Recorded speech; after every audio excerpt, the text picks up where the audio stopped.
Wesley, What's how's it up? going, my man? It's going, man. Good. Garrick Grimes is the guy across the table from you. How excited are you that you have this new young buck coming in? I mean, it's nice, to have some new challenges, some fresh blood out there. I'm Mhm. really going to test this dude and see if he can handle this first hit I'm about to give him. Hopefully, he's going to set him on his ass and just be done. Let's talk about it. You're the number 2 contender right now. Number 1? Did they change the rankings on you last No, night? no, no, but I mean, Okay. you know, In your world, you're number 1. Okay, perfect. That's all that matters. Do you think it's a lot to bite off for a guy like this coming in? I know he did show up and show out pretty good on the show, but let's talk about the jump in competition that you will be for him on February 9th. well, he's never faced anybody like me. I mean, I got these badass knockouts these last two, and then I got Mhm. the battle with John Davis, the champion. I mean, he's held on that belt for quite some time, and I mean, honestly, I beat his ass. I mean, Mhm. I obviously beat myself, but at the end of me and his match, I mean, we seen who's more damaged, and Mhm. you know, Are the slides going to stay on this time around, or are we going to get into shoes? we'll see. I mean, let me just keep you guys guessing. I mean, keep it interesting. You'll be walking out, everybody will be looking at your feet. I mean, my toes might just be bedazzled. Who knows, man? Yeah. Gonna channel your inner Devin Schwan. Dude, yes, sir. Awesome, man. What have you been doing since your time away? Have you been changing up your style, your training, anything, or are you just doing same old, same old? Same old stuff, man. It seems to Hmm. be working quite effective for me here lately. So, I mean, I'm just sticking to what I do and uh, Hmm. just waiting for those calls when they're ready for me to take that belt off John. Yeah, I mean, they keep calling you back. I mean, there's probably a handful or less competitors that have more experience than you in I mean, power slap. I would say maybe maybe one other person. I mean, I think, I mean, I may be wrong. I mean, you're probably more expert than I am keeping up with people. I mean, you're pretty damn good at that. But I mean, I would say I would probably be like the number one or two dude out there in the whole power slap roster that's had as many strikes given, taken, Hmm. as well as knockouts, and without well, maybe not knockouts, without being set on my ass. I mean, Hmm. Chris is up there, but I mean, He's been pretty sure away. he's only had like 5 matches though. Yeah. Um, do you think that experience, is gonna lean in your favor in this match? I mean, you were obviously, part of the early going on season one.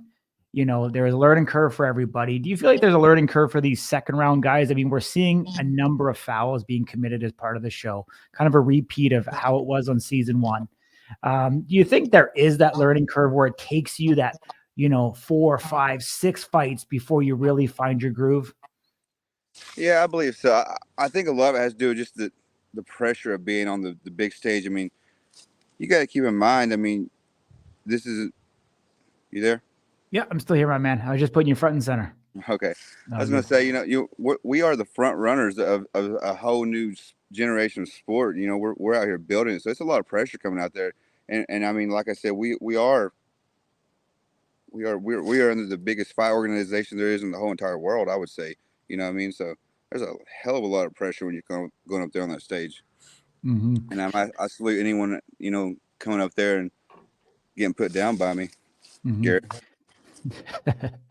How do you channel all that energy, all that emotion to stay, cool, calm, and collected? Like, I know when you get up there, you get a bit of a smile on your face and you seem happy and you genuinely want to be there. But like underneath it all, is there any nerves still, or do you really just not give a fuck? I really just don't give a fuck anymore. To be honest, at the beginning there was a lot of jitters, a lot of pre-fight nerves, but now, I mean, I say like the last, and like you said, the experience. I mean, just doing this. I mean, honestly, when I'm gonna stop right there though. In the Durango, that's a new environment. Like, when I get to the Apex, I look at that as home. I'm walking around, I'm seeing all the people I know. I'm like, shit, I'm home. I'm comfortable. I can walk around barefooted, not giving a shit.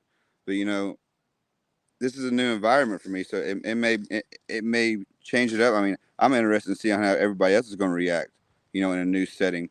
All the OGs like myself, always been at home, you know. For sure. I mean, obviously that familiarity of the Apex definitely brings comfort for the guys that come back. They get to see the camera, the light, the processes, what it's like to get ready before the match, and all that stuff that kind of goes into it. I think eventually we're going to get to a point where this conversation isn't going to be happening as much, especially at the top of the division in the rank. And, we're not going to always see new guys coming in against, number one contenders, to be able to go, to go on. But, let's talk a little bit about, the health of the middleweight division right now. Yesterday they updated the rankings. There was a couple changes. They inserted Garrick Grimes at number 3, Brendan Bordeaux at number 4. They dropped Amir Nuruddin from 4 to 10. What do you kind of see as the overall, kind of health of that division and really where it's at right now in this, cycle of Power Slap? I really just think it's a coin toss, if that makes any sense to you. You know what I mean? Mm-hmm. Really, I mean, I think they're going to keep the guys that are making the most noise, regardless of. And I love him to death, but I mean, he's got a really good salesmanship towards my part to him. You know what I mean? He can really sell us up, but I mean, I think he could, if he would have balanced out with not getting like knocked out, 3 times in a row. I think he would have not had a problem staying, higher in the rankings, top 10. But gotcha. I don't have much to say on that. I'm just going to start.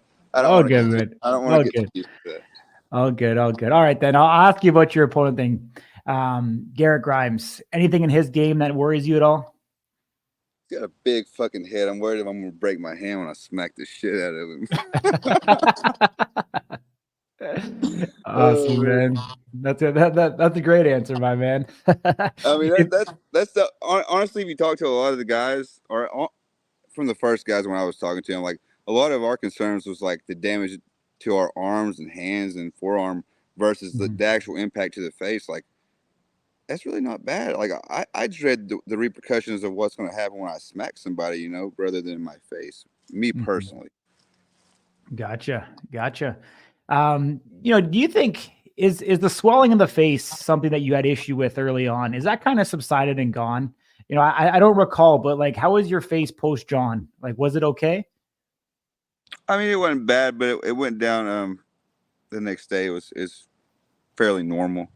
Okay. Honestly, I mean, the first run of this stuff, it was intense, man, and I think that's kind of what happened in that one. I have been a little soft, in the face. Like, I remember just fighting in general and stuff. I get into a fight or something, I may swell up pretty good like that. But it was mainly like like a straight up knuckle on my cheekbone or something real bone on bone type contact. Gotcha. Makes sense. When you get there in Las Vegas this time around, anything going to be different for you, or are you still just going to bring that workman-like mentality?